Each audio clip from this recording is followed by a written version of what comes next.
Since 1946, when the first log cabin chapel was built here on College Avenue, students have been coming to grow in their faith, to grow in their knowledge and love of the Lord, and to build each other up with their mutual prayers and support.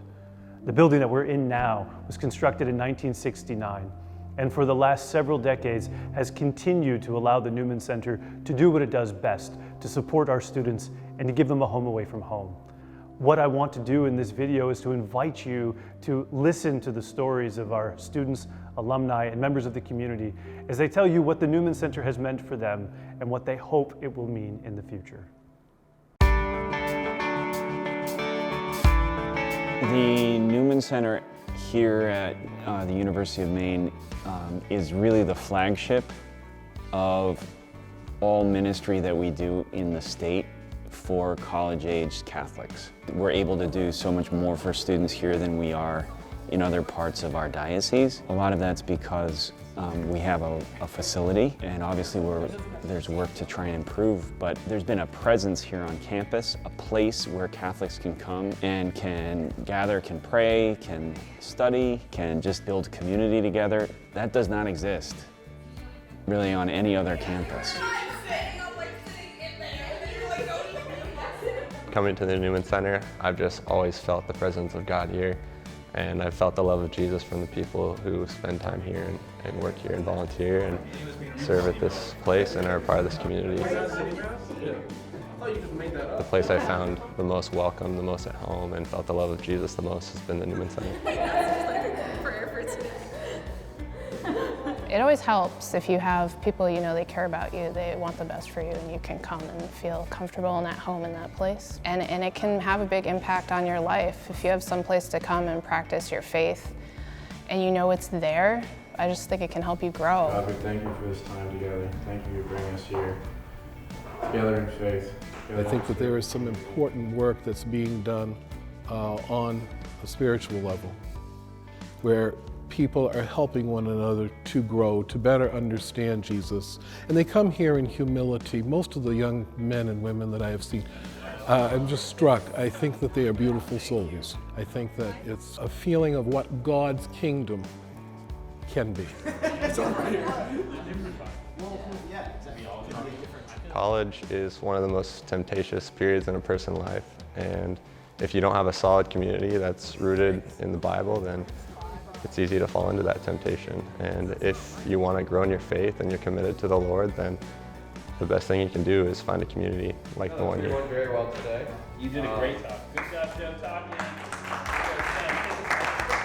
Being able to develop relationships within this community helps strengthen our Catholic identity, but also give us the courage to face adversities when they come our way. In the name of the Father, and of the Son, and of the Holy Spirit.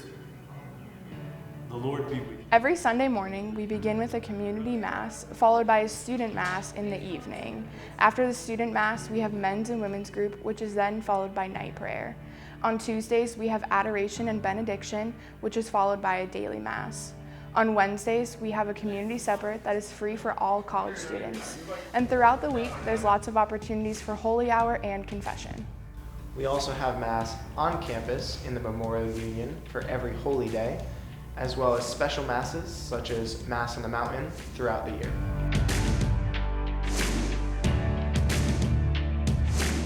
The building has, like so many constructions in the 1970s, fallen into disrepair. And I think also that there's no question that there needs to be some work done. It's incredibly difficult to heat. It's just got glass everywhere.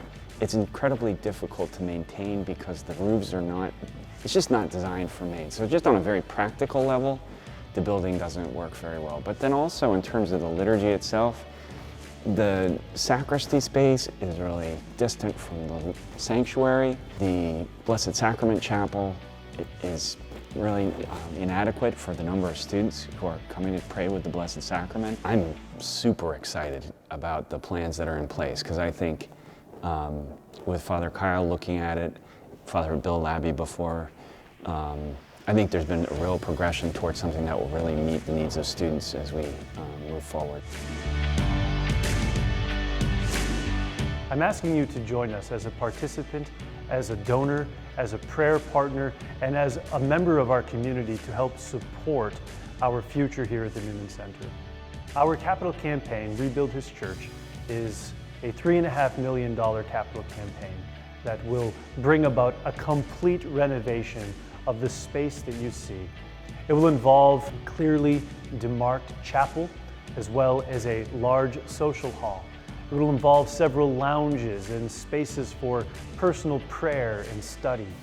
Probably most importantly, it will involve one pitched roof, which will allow all of that Maine snow to fall off of it rather than to sink into the building, as it's been doing over the last several decades. But we need your help in order to make this happen. I would invite you to go to our campaign website, blackbearcatholic.org, to read a little bit more about our story, to look at opportunities for giving, and most importantly, to keep in mind and in heart the great endeavor that we've set ourselves upon. If I can ever be of any assistance to you, please reach out. Know of my prayers and my gratitude, and may God bless you.